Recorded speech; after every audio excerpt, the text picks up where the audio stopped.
Nifty bank करीब करीब 60 अंकों की गिरावट पर कर रहा है कारोबार, लेकिन मिड कैप्स में कल से जो थोड़ी बहुत बिकवाली का दबाव बढ़ता हुआ दिखाई दिया था वो आज भी जारी है। तो लगभग 400 पॉइंट के नुकसान पर अब मिड कैप इंडेक्स कारोबार करता हुआ हर टिक के साथ यहां पर दरअसल अब वीकनेस परसिस्ट कर रही है। साथ ही साथ एडवांस डिक्लाइन रेशियो कल हमने देखा था वर्स्ट केस में करीब 1:10 था। आज उतनी खराब स्थिति नहीं है, लेकिन अभी भी 1:2 के आसपास गिरने वाले शेयरों की संख्या कहीं ज्यादा है आज बढ़ने के सामने। लाइफ इंश्योरेंस कंपनियों में थोड़ा सा विराम लगता हुआ आज के दिन HDFC life, Bajaj Finserv, SBI life जैसे स्टॉक्स है जहां पर दबाव बना है, लेकिन L&T देखिए, ICICI बैंक देखिए, इन्फोसिस और HCL टेक जैसे काउंटर्स में भी कुछ सेल साइड की पोजीशंस आती हुई नजर आई हैं और यही मार्केट में दबाव डाल रहा है। हालांकि सपोर्ट के लिए Reliance industries, HDFC bank, ITC और कोटक का सहारा है। अब देखते हैं यहां से आगे की चाल कितनी सुधरती है, क्योंकि सुबह में हम दरअसल 20,021 तक के हाई को छूने में कामयाब थे। कल ऑफ कोर्स इससे ज्यादा बेहतर स्थिति देखने को मिली थी। हम 20,100 के लेवल्स के आसपास 110 तक का हाई छू पाए थे कल के दिन, लेकिन उसकी तुलना में आज 20,022 तक ही हम पहुंचे हैं। अब यहां से आगे क्या रणनीति होनी चाहिए? क्या कुछ मंदी के सौदों पर फोकस करना चाहिए या फिर क्लियरली मोमेंटम अब सिर्फ दिग्गजों की बल पर ही आएगा? इसी पर करेंगे बातचीत। खिलाड़ी नंबर 1 में अब तक के रिटर्न्स अब आपकी स्क्रीन पर लेकर आते हैं। तो ये है फिलहाल ताजा तस्वीर। अनफॉर्चुनेटली मार्केट में कल जिस तरह की धुलाई हुई उससे पूरा हाल दरअसल बिगड़ता हुआ दिखाई दिया हमारे जानकारों के पोर्टफोलियो का। स्वाति, क्या प्लान है आज? किस तरह के ट्रेड से कुछ कमाई की जाए या फिर अपने नेगेटिव रिटर्न्स को कुछ संभाला जाए? यस, डेफिनेटली आज थोड़ा सा हमें पुल बैक रैली नजर आ रही है ऑन हाई साइड। तो मैं कहूंगी स्टॉक्स में भी रिकवरी देखने मिल रही है, तो अभी भी लॉन्ग पोजीशंस होल्ड डाउन करने चाहिए।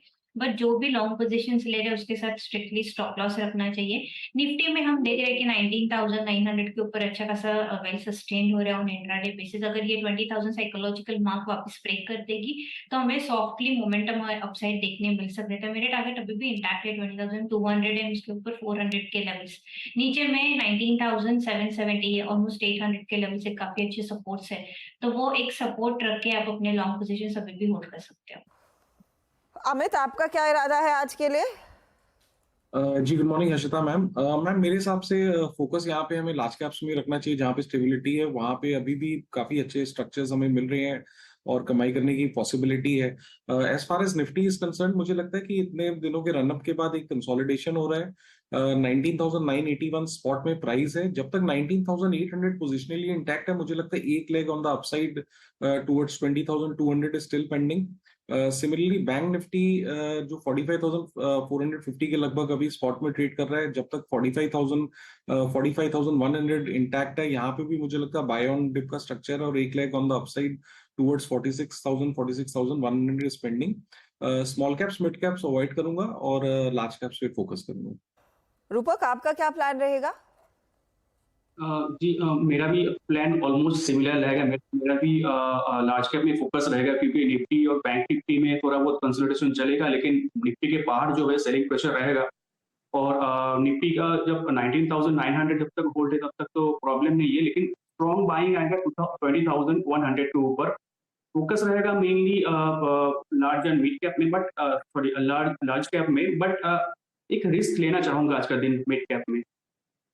ओके, तो थोड़ा सा रिस्क लिया जा सकता है मिड कैप में।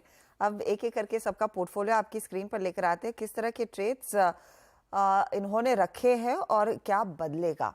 रूपक का पोर्टफोलियो पहले स्क्रीन पर लेकर आइएगा प्लीज। कल ऑफ कोर्स एक बहुत ही पेनफुल सत्र था मार्केट के लिए। तो दिग्गजों के साथ रूपक थे, ITC होल्ड किया, एक्सिस बैंक के ट्रेड को ये होल्ड कर रहे हैं। रूपक, इनके साथ अभी भी बने रहने का इरादा? जी हाँ, क्योंकि मेरे ख्याल से लार्ज कैप में स्ट्रेंथ रहेगा, तो मैं large cap banks, large cap FMCG and pharmaceutical साथ रहना चाहता हूँ। बट आज का दिन मैं एक मिड कैप स्टॉक में रिस्क लेना चाहूंगा। जैसे मैं बोल रहा था कि मेरा पहला स्टॉक रहेगा आइबुल हाउसिंग फाइनेंस। स्टॉक में कंसोलिडेशन के बाद नीचे के लेवल से ऊपर आ रहा है और मेरे ख्याल से ये रैली कंटिन्यू होना चाहिए टुवर्ड्स 200। तो मेरा फर्स्ट टारगेट रहेगा 200, बट स्टॉप लॉस रहेगा 172 का। 200 का टारगेट, तो यहाँ पर आप कह रहे हैं एक पुल बैक आएगा। कल इस ये कोलैप्स होता हुआ दिखाई दिया था, लेकिन आज एक रिकवरी लौटी है। तो 180 इस समय लेवल है स्क्रीन पर, 7% के गेन्स, 200 तक जाएगा, 172 आपके लिए स्टॉप लॉस का काम करेगा। ठीक है, ये पहला ट्रेड हुआ। अब चलिए स्वाति का पोर्टफोलियो देखते हैं। स्वाति के पोर्टफोलियो में भी आप दिग्गजों के साथ स्वाति रही और थोड़ा सा डिफेंसिव प्ले जो मार्केट में कल एक्टिव हुआ था उसके साथ बनी रही। तो सन फार्मा कैरी किया है, औरो फार्मा कैरी किया है, निपॉन इंडिया में एग्जिट कर लिया 333 के लेवल्स पर कल। स्वाति आप भी फिर एक ही ट्रेड जोड़ पाएंगी, क्या होगा? ये सभी के लिए मैं एक बाय कॉल देना चाहूंगी जो कि है टाटा कंज्यूमर पे। ये पर्टिकुलर स्टॉक हम लोग ने कल के मार्केट्स में भी देखा था, काफी साइडवेज मोमेंटम रैली नजर थी, 875 टू 855 के रेंज में स्टक होता, मेजर सेल ऑफ हमें नजर नहीं आया, तो काफी कंसोलिडेशन नजर आया है। इंपॉर्टेंट मूविंग एवरेजेस के ऊपर ट्रेड हो रहा है, अभी 869 के आसपास ट्रेड हो रहा है, तो बाय कीजिएगा। 852 का स्टॉप लॉस प्लेस कीजिएगा for immediate target of 910 levels. 910 का टारगेट आप कह रही हैं और 852 स्टॉप लॉस रहेगा। टाटा कंज्यूमर आधा % ऊपर जब चलता है तो काफी तगड़ी तेजी देखने को मिलती है। फिलहाल आधे % के गेंस दिखा रहा है। थोड़ा सा डिफेंसिव पोर्टफोलियो बनाएंगे इस तरह की वॉलेटिलिटी में तो ज्यादा समझदारी है, यही हमारे जानकारों से मैं इन्फर कर पा रही हूं। अब अमित का पोर्टफोलियो लेकर आते हैं और अमित ने भी ठीक यही किया, दिग्गजों पर ही पूरा फोकस इनका रहा है। इनफैक्ट हफ्ते की शुरुआत से ये दिग्गज काउंटर्स के साथ है। तो 2 ट्रेड्स इन्होंने कैरी किए, एक तो विप्रो और दूसरा आईसीआईसीआई बैंक, और मारुति में आज सुबह में इन्होंने 10,460 के आसपास एग्जिट कर लिया। आईसीआईसीआई बैंक की तरफ से थोड़ी सी मुनाफा वसूली आ रही है ये, लेकिन आप होल्ड करेंगे इस ट्रेड को अमित? जी मैम, इसमें सिमेट्रिकल ट्रायंगल का ब्रेकआउट है। आज थोड़ा सा बैंक निफ्टी कंसोलिडेट कर रहा है। मुझे लगता है थोड़ा भी मार्केट स्टेबलाइज होगा तो this will easily head towards 1000-1010, अच्छी प्रोबेबिलिटी है, इसलिए मैं इसको होल्ड कर रहा हूँ। आई थिंक आज या कल में मूव अनफोल्ड होने के अच्छे चांसेस हैं। और विप्रो के साथ भी आप बने हुए हैं। नया ट्रेड आपका क्या है अमित? जी मैम, मैं टाटा मोटर्स के साथ जाना चाहूंगा। टाटा मोटर्स से मैंने एक एग्जिट लिया था 2-3 दिन पहले because of the game show. यहाँ पे अगर स्ट्रक्चरली एलियट वेव का स्ट्रक्चर भी देखे तो एक वेव 5 अनहोल्ड होना बाकी है। वेव 5 के टुवर्ड्स स्टॉक चल रहा है, ग्राउंडिंग बेस इसने अच्छा बनाया है। कल के सेल ऑफ के बाद भी मुझे लगता है 600-610 एक इसका स्ट्रॉन्ग लेवल है। 625 इसका प्राइस है, टारगेट्स लगभग रहेंगे 655 के और स्टॉप लॉस रहेगा 610 का।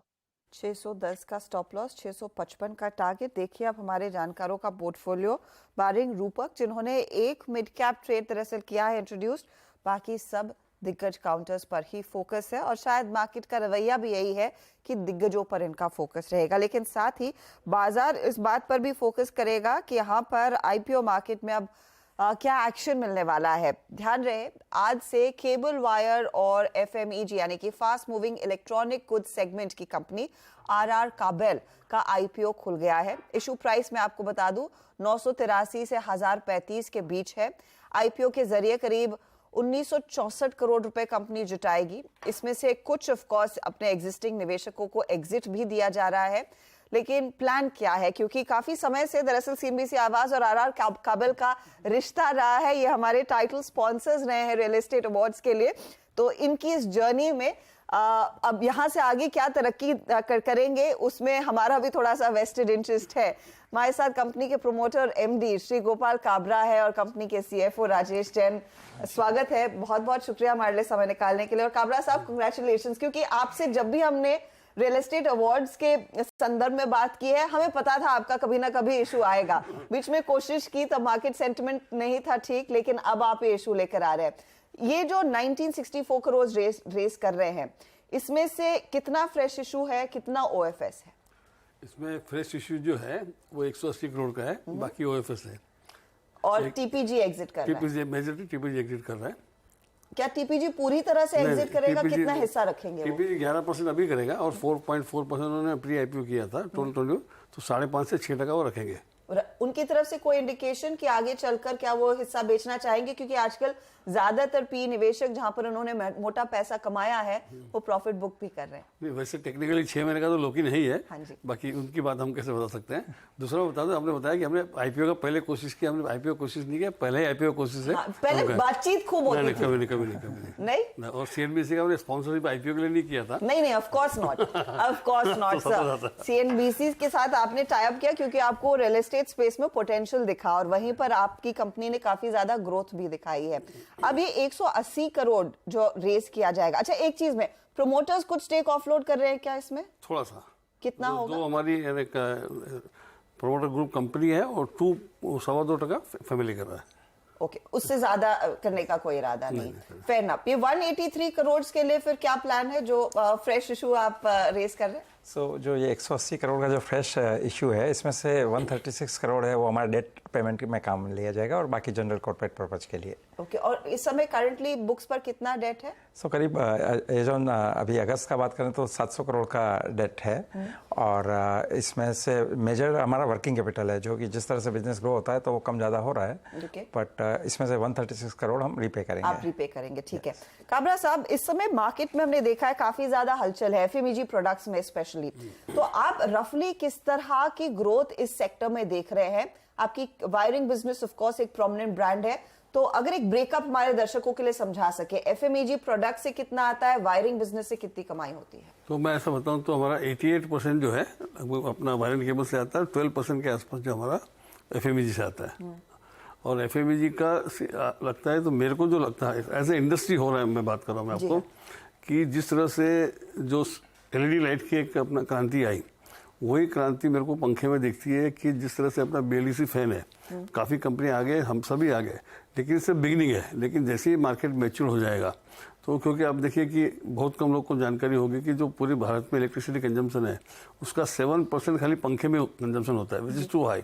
अगर ये सब के सब अगर BLDC फैन में शिफ्ट होते हैं तो आप देखिए कि हम 3.5 से 4% देश का पावर कंज्यूम कम करेंगे।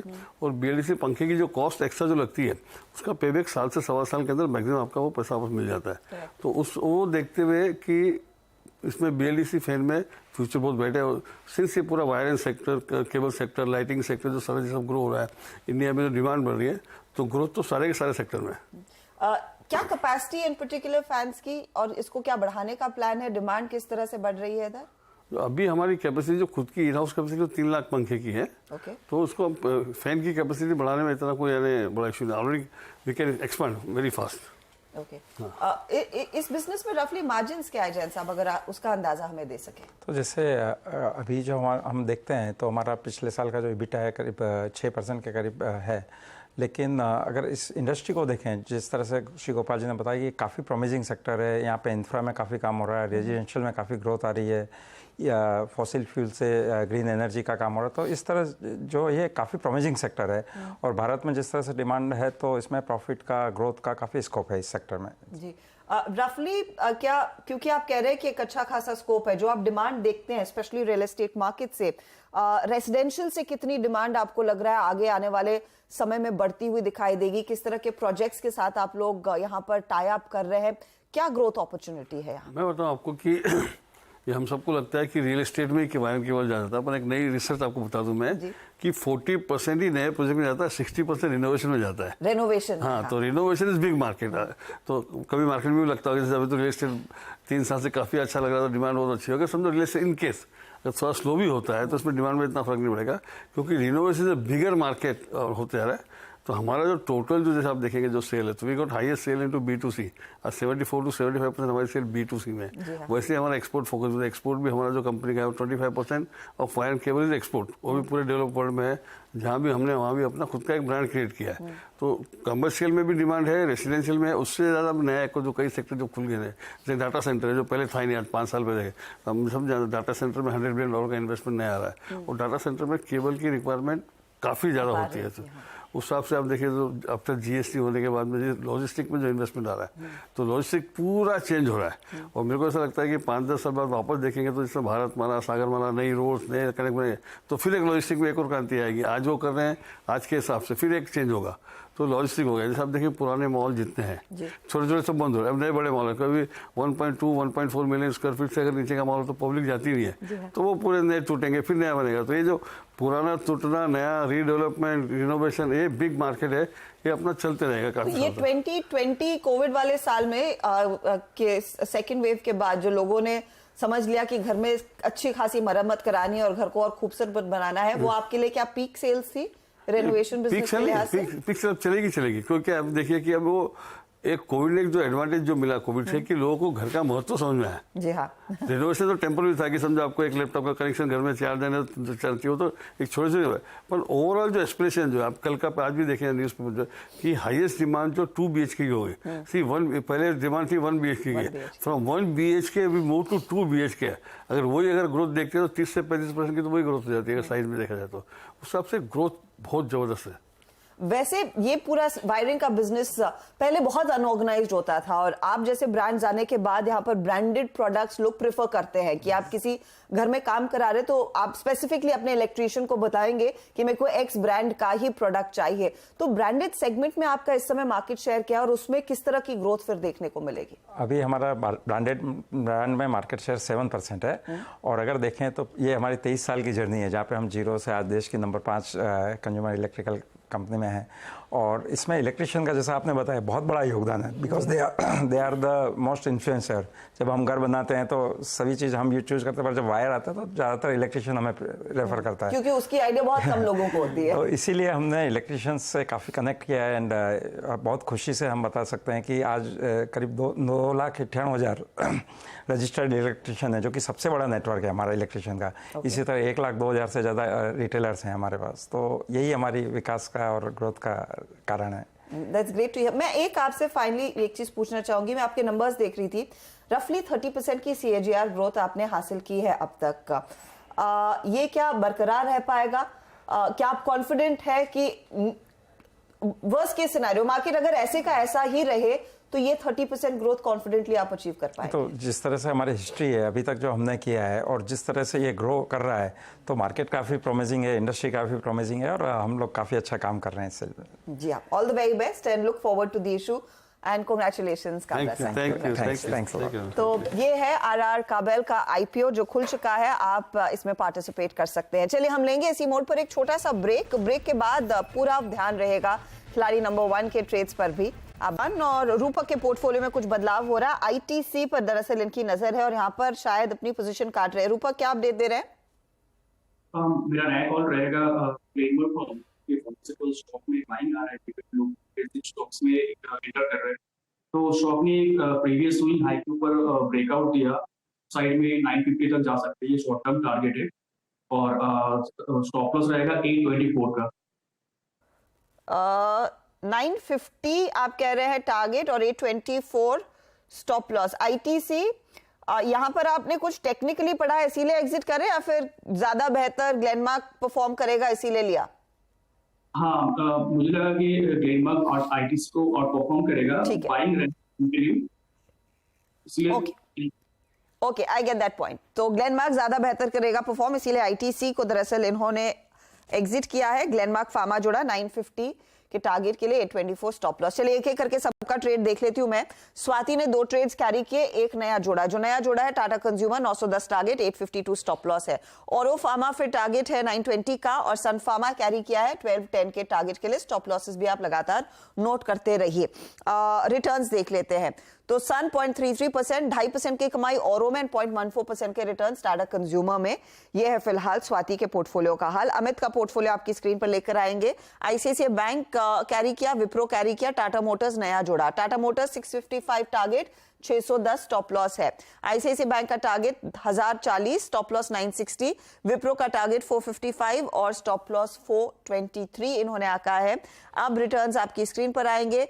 विप्रो ड्रैग कर रहा है, ICICI 0.44% जोड़ रहा है एंड 0.05% का योगदान टाटा मोटर्स की तरफ से।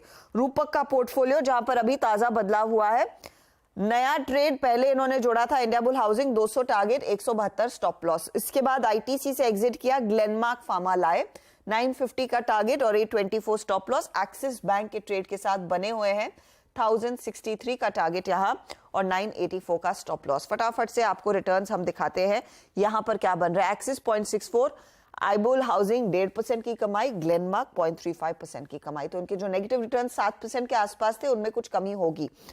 अब देखिए ताजा तस्वीर। स्वाति 0.48 नेगेटिव रिटर्न, -1.15% के साथ अमित अब दूसरे स्थान पर। रूपक ने एक अच्छी खासी रिकवरी दिखाई है, -7.5% का नेगेटिव रिटर्न था जो अब सिर्फ -3.88% पर है। यह है आपके लिए ताजा तस्वीर खिलाड़ी नंबर 1 की। आगे कोई भी बदलाव हमारे जानकार करते हैं उसका अपडेट हम आपके साथ शेयर करेंगे मिड कैप मंत्र में, और ऑफ कोर्स हमारे सोशल मीडिया हैंडल्स पर ये भी पोस्ट होगा, तो उस पर भी आपकी नजरें होनी चाहिए। ऑल द बेस्ट आप तीनों को आज के लिए।